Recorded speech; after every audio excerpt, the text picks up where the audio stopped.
Hello everyone, this side Manish. Today we will discuss our next topic of timer operation in 8051 microcontroller in the subject of microcontroller and embedded system.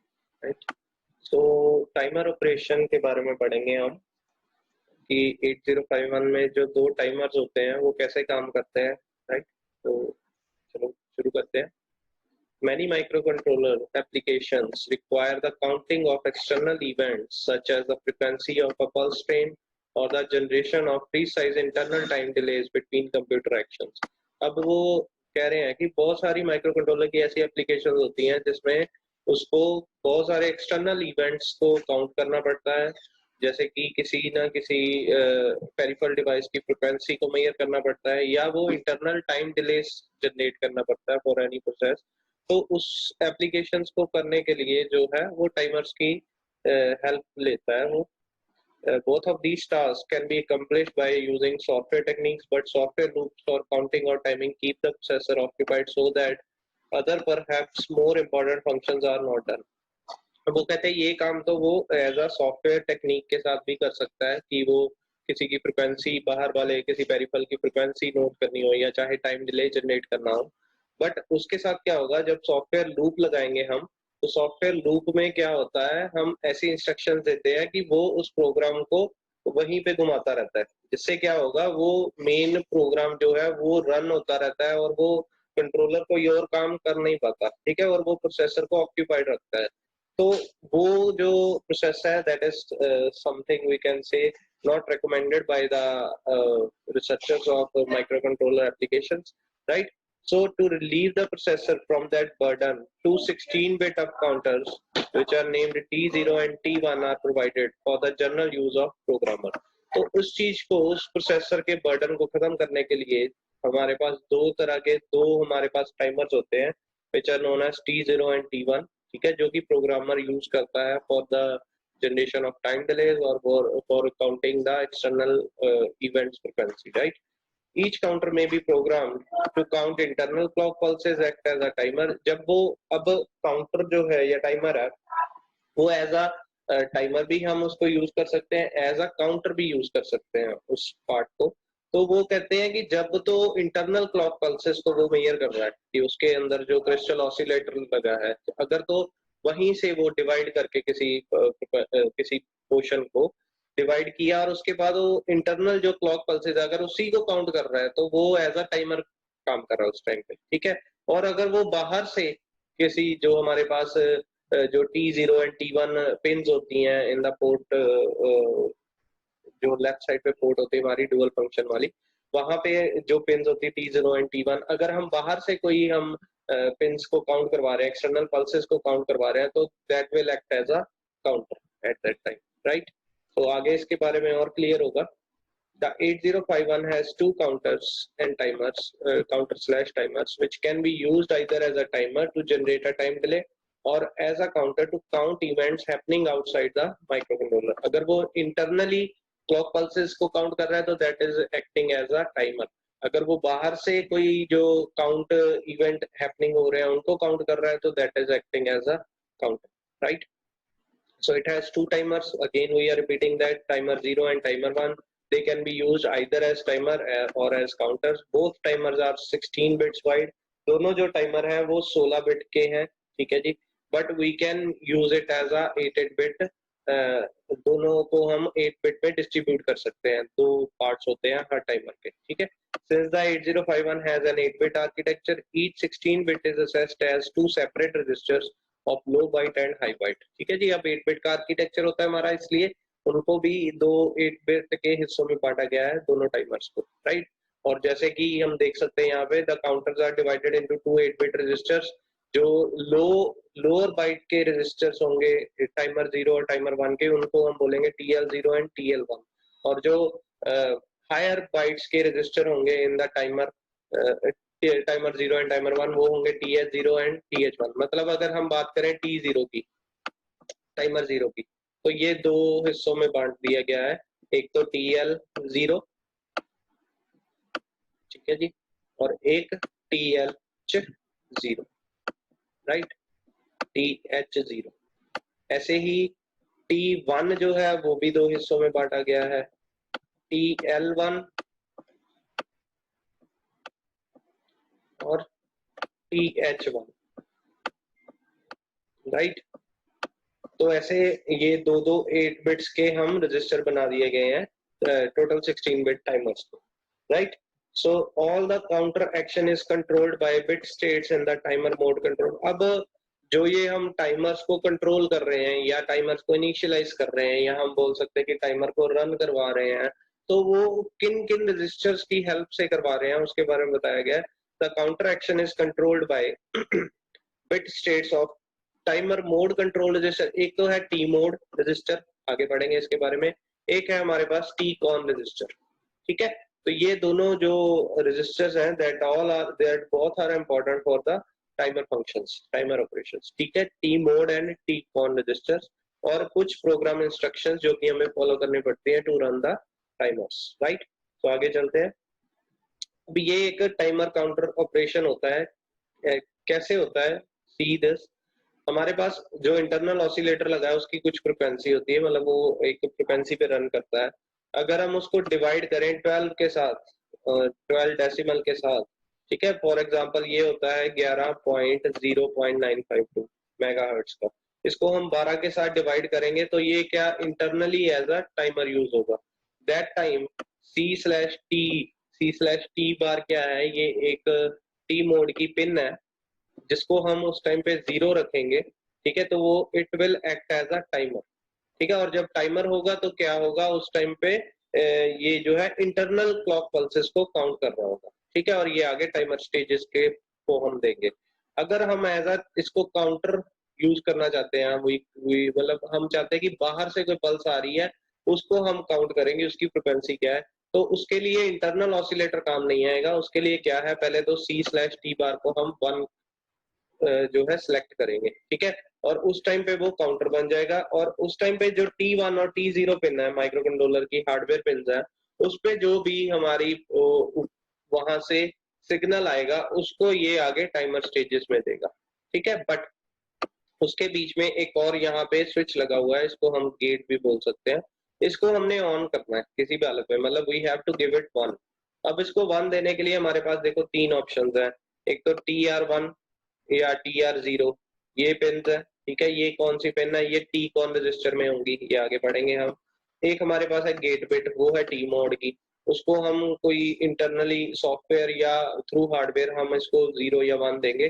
तो वो हमने बस ऐसा कुछ process बनाना। एक हमारे पास INT1 और INT0 बार pin है, जो कि ये भी एक एक्सटर्नल पिन होती है इन द माइक्रो कंट्रोलर। तो हम ऐसा अरेंजमेंट करेंगे to start to give it a 1 bit, ठीक है। यहाँ पे 1 सिग्नल देना है, तो हमने ये तीनों का ऐसा कॉम्बिनेशन बनाना कि हमें यहाँ पे आउटपुट 1 मिल जाए, तो it will act as a counter, ठीक है। वो आगे टाइमर स्टेजेस की तरफ हम देंगे, वो आगे हम पढ़ेंगे जो इसके टाइमर मोड होंगे, राइट। सो ये आपने जो है टाइमर काउंटर का ऑपरेशन अपनी कॉपी पे नोट कर लीजिए। नेक्स्ट चलते हैं, टी मोड रजिस्टर। ये आप बहुत इंपॉर्टेंट है, ये अकेला ही 5 मार्क्स में आ जाता है। इसके बारे में पढ़ते हैं। The timer mode SFR, this is an SFR, ठीक है। स्पेशल फंक्शन रजिस्टर है और इसकी अपनी एक होगी लोकेशन होगी जो कि SFR में गिवन है। The timer mode SFR is used to configure the mode of operation of each of the 2 timers. अब ये जो timer mode T mode register है, ये दोनों टाइमर्स के मोड को कॉन्फ़िगर करने के लिए यूज होता है। मैं फिर रिपीट कर रहा हूँ, ये जो टाइमर है ये दोनों टाइमर्स T0 और T1 के जो मोड ऑफ ऑपरेशन होंगे उसको कॉन्फ़िगर करने के लिए इस रजिस्टर की हमें हेल्प पड़ेगी, ठीक है, हेल्प चाहिए। It is dedicated to the timers of 8051। ये सिर्फ टाइमर्स के वो डेडिकेट किया गया है रजिस्टर, मतलब इसका जो काम है that is only with the timer, ठीक है। It can be considered as 2 four bit register. अब ये 8 बिट का रजिस्टर है, we can see down here. अब ये टोटल 8 बिट का रजिस्टर है जिसमें D0 से D7 पिन तक हमें दी हुई है। इसमें से जो 4 फर्स्ट 4 लोअर निबल है that is dedicated to the timer 0, मतलब 4 बिट्स का एक रजिस्टर जो बनेगा वो टाइमर 0 के लिए है। ऐसे ही जो हायर निबल है हमारा, हायर 4 बिट्स है, that is dedicated to the timer 1। तो ये दोनों टाइमर्स को हमारा जो पर्पस सॉल्व करेगी दोनों टाइमर्स के लिए, दोनों टाइमर्स के मोड को सिलेक्ट करने में हेल्प करेगी, ठीक है। अब इसकी जो पिन दी हुई है ये आप अपनी कॉपी पे बना लो। इसमें क्या दिया है, सी D0 pin is M0, D1 pin is M1, ऐसे ही D2 पिन इज C/T बार, यहाँ पे बार लगा दीजिए, और जो D3 पिन है दैट इज गेट पिन। ठीक है, ऐसे ही D4 से लेकर D7 रिपीट हो रही है ये, बट फॉर द टाइमर 1 होगी। ठीक है, तो इसके बारे में पढ़ते हैं आगे। Each bit of this SFR give the microcontroller specific information concerning how to run a timer। अब ये सारी की सारी जो पिन्स दी हुई हैं इसमें, चाहे वो M0 M1 है, चाहे वो C/T बार है या गेट है, वो सारी की सारी कुछ ना कुछ इंफॉर्मेशन दे रही है कि कैसे हम टाइमर को रन करेंगे। The higher 4 bits D4 to D7 related to the timer 1, whereas the lower 4 bits D0 to D3 perform the same function for the timer 0, right? The M1 and M0 bits are used to select different timer modes as given as follows। अब M1 और M0 का काम क्या है, ये timer mode को select करने के लिए हमारी हेल्प करती है। ये हमारा एक इसका टेबल बना हुआ है टाइमर मोड्स का, जिसमें है जब अगर हम M1 को 0 देंगे और M0 को भी 0 देंगे, that will be a timer mode 0, और वो टाइमर मोड 0 का नाम क्या है, 13 बिट टाइमर मोड होगा, राइट। ऐसे ही अगर M1 को 0 और M0 को 1 देंगे तो that will be a timer mode 1, और ये जो टाइमर मोड है ये सबसे ज्यादा हम यूज करते हैं, that is known as 16 bit timer mode. ऐसे ही 1-0 अगर देंगे हम तो टाइमर मोड 2 होगा, अगर 1-1 देंगे तो टाइमर मोड 3 होगा। मतलब there are 4 timer modes, timer mode 0, timer mode 1, timer mode 2, timer mode 3। और जो टाइमर मोड 0 है that is known as 13 bit timer mode. Timer mode 1 को हम 16 बिट टाइमर मोड बोलते हैं, टाइमर मोड 2 को हम 8 बिट ऑटो रीलोड मोड बोलते हैं, और टाइमर मोड 3 को हम स्प्लिट टाइमर मोड बोलते हैं। वो आगे भी हम डिस्कस करेंगे, आप अपनी कॉपी पे नोट कर लीजिए, राइट। तो बाकी जो हमारे पास M0 और M1 का फंक्शन तो हमें पता चल गया। This is same for the timer 1, this is same for the timer 0। मतलब हम टाइमर 0 में भी ये चारों मोड सेलेक्ट कर सकते हैं, टाइमर 1 में भी हम ये चारों मोड जो है वो सिलेक्ट कर सकते हैं थ्रू दीज डिफरेंट पिन। ठीक है, अब हमारे पास रह गई ये दो पिन्स गेट, एक तो टाइमर 1 का गेट, एक टाइमर 0 का गेट। ऐसे ही C/T bar for the timer 1, C/T bar for timer 0। इनका क्या काम है, this gate is used to enable the timer.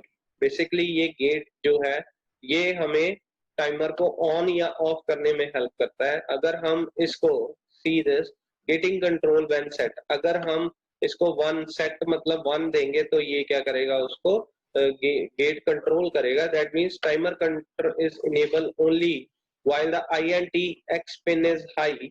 अगर हम जैसे हमने यहाँ से ये वाला डायग्राम देखिए, अगर हम इस पिन को हाई करते हैं, ठीक है, INT1 और 0 को, and the TRX control pin is set. TRX pin का है यहाँ पे, this is a TR pin, ये हमारा 1 है, ठीक है, ये भी सेट है, मतलब ये और ये 1 है। अब यहाँ पे और गेट लगा है, और गेट में क्या होता है कि अगर ये 1 है तो कोई भी इनपुट 1 हो जाए, the output will be high. But ये जो एंड गेट लगा है इसमें दोनों पिन हाई होनी चाहिए यहाँ पे 1 लाने के लिए। तो यहाँ पे 1 दे दिया INT पिन को, और TR जो पिन है T कॉन में उसको 1 दे दिया, तो क्या होगा, जो ये है टाइमर और कंट्रोल विल बी इनेबल। ठीक है, मतलब वो क्या करेगा, इस गेट को हाई कर देगा। इस गेट को हाई कर दिया मतलब ये शॉर्ट सर्किट हो गया, और ये जो है हमारा टाइमर और काउंटर की तरह काम चलने लग गया। वो कब होगा, जब TR1 या TR0 पिन को हाई करेंगे, और याद INT1 और INT0 पिन को हाई करेंगे। ठीक है, दूसरी तरफ व्हेन क्लियर्ड, जब हम गेटिंग कंट्रोल को 0 दे रहे हैं, यहाँ पे 0 देंगे तो यहाँ पे 1 आ गया, ठीक है, क्योंकि यहाँ पे नॉट गेट लगा। अब यहाँ पे 1 आ गया, दैट मींस ये जो है पिन हाई हो जाए, यहाँ पे result will be high whether it is 1 और 0। ठीक है, एक 1 चाहिए हमें ये एक और गेट के लिए। व्हेन क्लियर्ड गेट पिन जब हम 0 देंगे, that means the timer is enabled whenever the TRX control bit is set. तब हमें INT1 और 0 पिन को 1-0 करने की जरूरत नहीं है, तब हमें सिर्फ ये TR1 और 0 को 1 देना है और इसको 0 देना है गेट बिट को। उससे क्या हो जाएगा, the timer will be enable. उस टाइम पे जो है वो टाइमर को इनेबल कर देगा, राइट। ठीक है जी, ऐसे ही टाइमर, ये तो हो गया गेट पिन, ये करती है टाइमर और काउंटर को ऑन या ऑफ। ठीक है, वो कैसे करती है वो यहाँ पे दिया हुआ है। ऐसे ही हमारे पास ये C/T बार पिन है, ये हमारा सिलेक्ट करती है कि हम इस टाइमर को एज अ टाइमर यूज करेंगे या हम एज अ काउंटर यूज करेंगे, ठीक है। So it will be timer और काउंटर सिलेक्टेड। अगर हम जीरो कर रहे हैं स्पिन को तो that time timer operation perform होगा जो कि input from internal system clock लेगा। अगर हम उसको 1 कर रहे हैं that time it will act as a counter and the input taken from TX input, ठीक है, T0 या T1 से इनपुट लेगा। ऐसे ही टाइमर 0 की भी सेम कंडीशन होगी, ठीक है, काम सेम करेगा but for both timer 0 and timer 1 करेगा, राइट। तो ये अगेन वही चीज दी हुई है। गेट का काम क्या है, it will the gate enable bit which controls run or stop of timer 1 and 0 set to 1। अगर हम इसको 1 देंगे that time हमें क्या चाहिए, TR1 पे सेट चाहिए और जो इंटरनल पिन है उस पे भी 1 चाहिए। अगर हम इसको 0 कर रहे हैं that time it will enable the timer to run if bit TR1 और 0 in is set, ठीक है जी। तो आगे C/T बार अगेन दिया हुआ set to 1 by program to make timer 1 act as a counter। अगर हम 0 देंगे तो it will act as a timer। M1 और M0 हम पढ़ चुके हैं। It will select the modes given in the following table, ठीक है। अगर 0 है तो टाइमर मोड 0, 1 है तो टाइमर मोड 1, ठीक है जी। सो ये हो गया हमारा टी मोड रजिस्टर। इसमें कुछ एग्जांपल दी हुई है टी मोड रजिस्टर के रिलेटेड। ये बहुत इंपॉर्टेंट है for your programming of micro controller. हम किसी भी एप्लीकेशन पे जब काम करेंगे ना प्रोफेशनली तो ये बहुत काम आने वाली चीज है, ठीक है। तो फर्स्ट प्रोग्राम क्या कहता है, indicate which mode and which timer are selected for each of the following। अब वो कहता है हमने ये एक टी मोड में कुछ डाटा जो है एंटर करवाया है, इस डाटा को देख के बताइए कि ये किस मोड में काम कर रहा है, किस मोड में और कौन सा टाइमर यूज हो रहा है, ठीक है। which timer are selected and which mode is used, ठीक है, ये बताना है। सो सबसे पहले टी मोड में है #01, दैट मीन्स हैश का मतलब ये डाटा है। टी मोड में 01 डाल दिया। अब टी मोड रजिस्टर हमें पता है 8 बिट्स का होता है, उसमें हमने 01 डाल दिया। 01 को अगर हम बाइनरी में लेके जाएं तो दैट विल बी 00000001, ठीक है। अगर हम टी मोड का यहां से ये देखें हम, एक सेकेंड जी। अब यहाँ पे 1 है, बाकी सारी जगह 0 है, यही कह रहे हैं ना वो। 01 का मतलब 00000001, तो ये चीज है हमारे पास। अब इसके अकॉर्डिंगली वो गेट पिन को 0 कर रहा है, सीटी मोड को 0 कर रहा है। सीटी मोड को 0 किया that means it will act as a timer. और कौन सा टाइमर यूज हो रहा है वो कैसे पता चलेगा, थ्रू दिस, ठीक है। Through this how we can say, because यहाँ पे 1 दिया है, 01 दिया है, that means it will act as a 16। अब यहाँ पे देखिए जी, it will act as a mode 1, ठीक है। मोड 1 सिलेक्ट होगा बिकॉज 01 दिया है पहले 2 बिट्स में, मोड 1 सिलेक्ट हो गया। और सिलेक्ट टाइमर कौन सा सिलेक्ट हुआ है, दैट इज टाइमर 0, बिकॉज यहाँ पे इन 4 बिट्स में हमें जो है मोड सिलेक्ट हुआ है। बाकी जो ऊपर वाली 4 बिट्स थी जो कि टाइमर 1 के लिए थी वो सारी 0 है। That means that timer 1 was not initialised eight that time, right.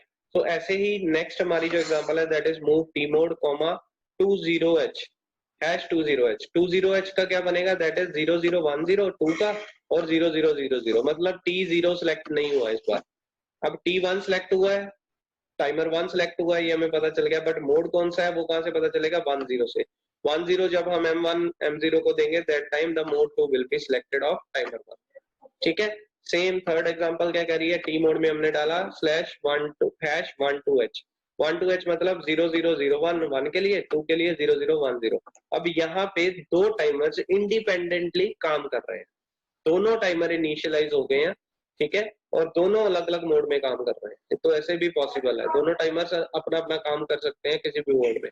There is no kind of regulation की एक टाइम पे एक टाइमर यूज होगा, ठीक है। दोनों timers can be use simultaneously, but in the timer mode 0, in the timer mode 1, in the timer mode 2। Timer mode 3 में दोनों इकट्ठे काम नहीं कर पाएंगे, वो आगे हम डिस्कस करेंगे, ठीक है। सो मोड 2 ये जो है, अब यहां से अगर देखूं मैं 4 बाइट्स जो 4 बिट्स ऊपर वाले हैं हायर, उसमें 01 है। 01 मतलब वो मोड जो है वो हमारा 1 टाइमर 1 का, ये टाइमर 1 के साथ रिलेटेड है तो टाइमर 1 का मोड 1 सिलेक्ट हो गया। ऐसे ही 001 है यहाँ पे, ये टाइमर 0 के साथ रिलेटेड है तो टाइमर 0 का मोड कौन सा सिलेक्ट हुआ, 10, दैट इज मोड 2 सिलेक्ट हो गया, ठीक है। तो हम जो भी टी मोड में डालेंगे उसके अकॉर्डिंगली ये टाइमर को इनिशियलाइज कर देगा अपने हिसाब से और मोड को इनिशियलाइज कर देगा। ठीक है, आगे हम प्रोग्रामिंग में इसको खुद जो है वो डिजाइन करेंगे, हम खुद कौन सा टाइमर यूज करवाना चाहते हैं वो हम इंस्ट्रक्शन में डालेंगे और वो इंस्ट्रक्शन यही होगी, मूव टी मोड स्लैश जो भी हम डाटा देना चाहते हैं। राइट, तो ये बहुत केयरफुली डाटा देना पड़ता है इसको और उसके अकॉर्डिंगली ही ये काम करेगा। Next instruction is find the timers clock frequency and its period for various 8051 based system with the crystal frequency 11.0592 megahertz when CT bit of T mode is 0. अब C/T bit that is 0, that means it will act as a timer, that means it will take the system clock pulses। और system clock pulses क्या कहती हैं, crystal oscillator लगा है उसको हमने 12 से डिवाइड कर दिया, तो वो कह रहा है इसकी फाइंड करो फ्रीक्वेंसी क्या है, सिंपल फ्रीक्वेंसी फाइंड करनी है।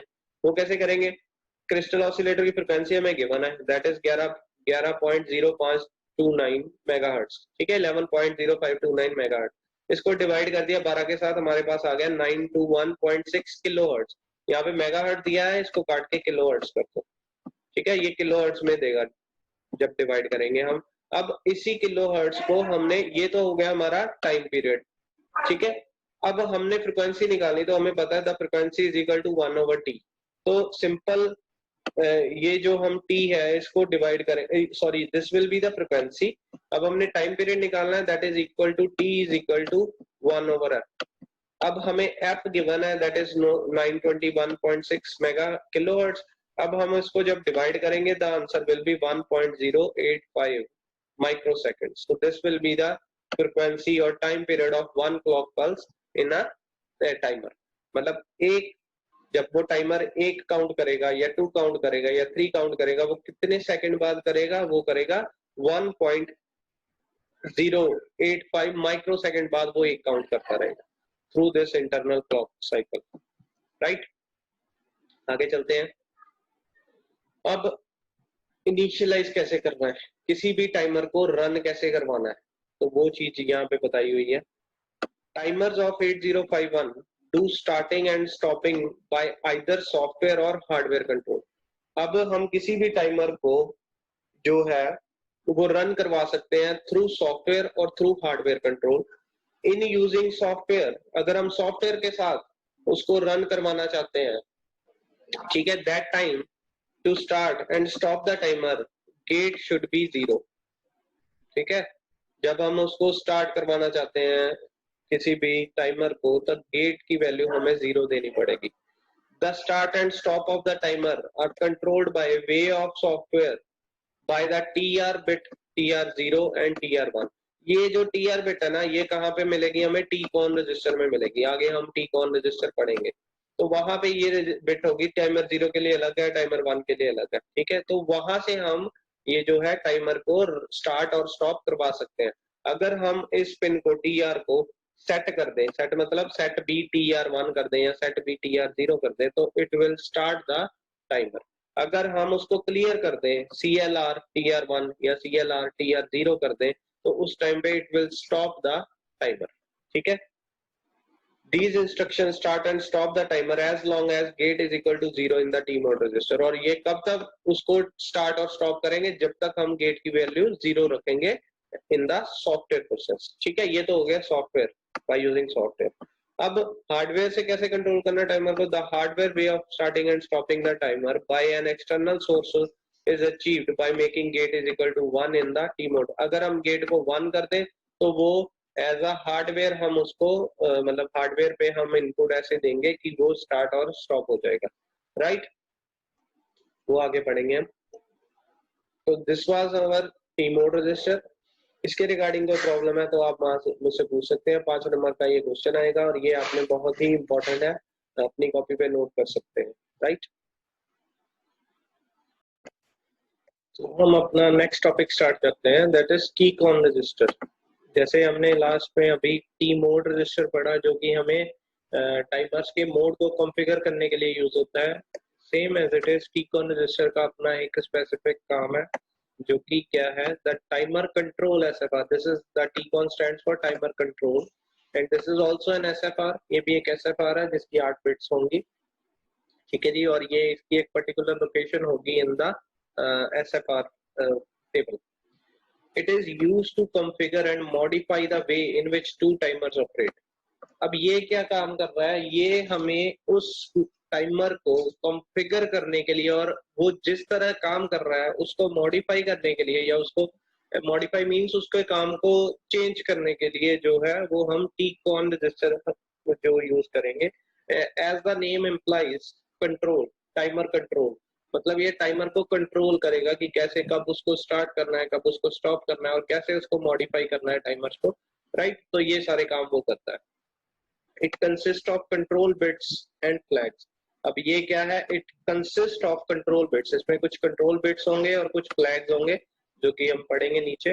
The function of TCON are divided into two parts. अब ये भी दो पार्ट्स में डिवाइड हो गया है. फर्स्ट अपर 4 बिट्स जो कि D4 से D7 है, that are used to control the operation of the timer, whether each of the two timers are on or off or indicate the overflow of the timer. इसमें से जो दो ऊपर वाले, the function of TCON are divided into two parts. ये भी दो तरह काम करेगा, जैसे कि हमने T मोड में पढ़ा था, वो दो टाइमर्स के लिए काम करता है, बट इसका जो है 8 बिट्स है वो दो अलग काम करेंगे. वो क्या है, these are divided into two parts. The upper 4 bits, that is D4 to D7 bits, are used to control the operation of the timer and whether each of the two timers are on or off or indicate the overflow of the timer. मतलब इसमें से ये जो 8 bit का register नीचे given है हमारे पास, इसकी जो अपर 4 बिट्स है ये हमारे पास टाइमर के रिलेटेड है और ये हमें शो करती है कि कब हमें जो टाइमर को ऑन और ऑफ करना है, ठीक है, या हमें ये बताती है कि जब टाइमर ओवरफ्लो हो गया, ओवरफ्लो स्टेज क्या होती है वो हम अभी डिस्कस करेंगे. तो दोनों टाइमर्स की जो ओवरफ्लो स्टेज है वो हमें ये इंडिकेट करेगा as a status flag, right. जिसमें से ये TR0 एंड TR1 ये है ऑन एंड ऑफ करने के लिए. TF0 और TF1 these are the overflow flags जो कि हमें ये शो करेगा कि टाइमर का वन स्टेज जो है वो एग्जीक्यूशन जो है वो रोल्स बैक होगी. रोल्स बैक क्या है वो मैं बताता हूँ अभी. फॉर एग्जांपल यहाँ पे हम एक टाइमर को इनिशियलाइज करा रहे हैं 0000H से, ठीक है. अब ये क्या करेगा, इसके बाद काउंट करेगा 0001H, right. Then it will count as 0002H, then 3H, ऐसे ही अप टू कहां तक जाएगा, टोटल FFFFH तक, ठीक है. ये टाइमर की मैक्सिमम लोकेशन होती है कि टाइमर इस स्टेट तक जाता है. उसके बाद it will rolls back to the 0000 position, ठीक है. अब जब ये रोल्स बैक होता है मतलब ये maximum condition, maximum timing counting में पहुंच जाता है, उसके बाद ये वापस चला जाता है 0000 पोजीशन में. जब ये 0000 पोजीशन में जाता है उसको हम बोलते हैं रोल्स ओवर कंडीशन. क्या बोलते हैं हम उसको, रोल्स ओवर कंडीशन. अब रोल्स ओवर कंडीशन को हम जो है वो जस्टिफाई करते हैं टाइमर ओवरफ्लो फ्लैग के साथ. मतलब एट दैट टाइम जो ये TF0 या TF1, वेदर टाइमर 0 और वेदर टाइमर 1, जब ये अपनी रोल्स ओवर कंडीशन में आ जाता है, मतलब FFFFH से 0000H पे आएगा, उस टाइम पे ये जो है ये स्टेटस फ्लैग 1 शो कर देंगे, ठीक है. That is known as overflow flag. तो ये शो कर देंगे कि ये ओवरफ्लो हो चुका है, अपनी मैक्सिमम लिमिट से ये आगे जा चुका है जो इसकी काउंटिंग है, ठीक है. उस टाइम पे हमें टाइमर को स्टॉप करना होता है. तो ये कंडीशन, ये जो फ्लैग है ये हमें बताता है कि कब टाइमर को स्टॉप करना है. तो these two bits are used for that purpose, right. So ये तो हो गया अपर 4 बिट्स जो है वो टाइमर के रिलेटेड है. ऐसे ही जो लोअर 4 बिट्स हैं इस TCON रजिस्टर की, that are used to detect and initiate interrupts. ये इंटरप्ट के रिलेटेड है, ये हम अगले टॉपिक में पढ़ेंगे इंटरप्ट कंट्रोल में. फिलहाल के लिए हम इसको नहीं डिस्कस करेंगे. जो ये 4 लोअर निबल है, 4 जो निबल है ये नीचे वाले बिट्स हैं, ये इंटरप्ट्स के रिलेटेड इनमें जो है बिट्स दिए हुए हैं. They have nothing to do with the timers, right. इनका कोई टाइमर से लेना देना नहीं है. So we will discuss it later on the interrupt operation topic, right.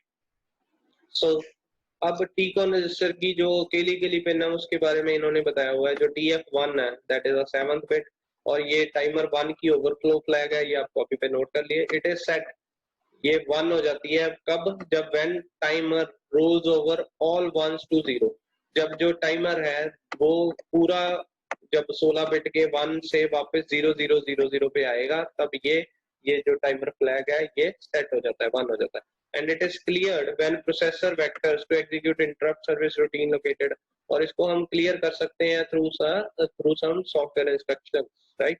ऐसे ही जो TR1 है 6 बिट है, this is a timer 1 run control bit, ये इसको रन करने के लिए, टाइमर को और ऑफ करने के लिए, स्टॉप करने के लिए यूज होती है। जब इसको 1 देते हैं तो it will enable timer to count, ये टाइमर को रन कर देगा।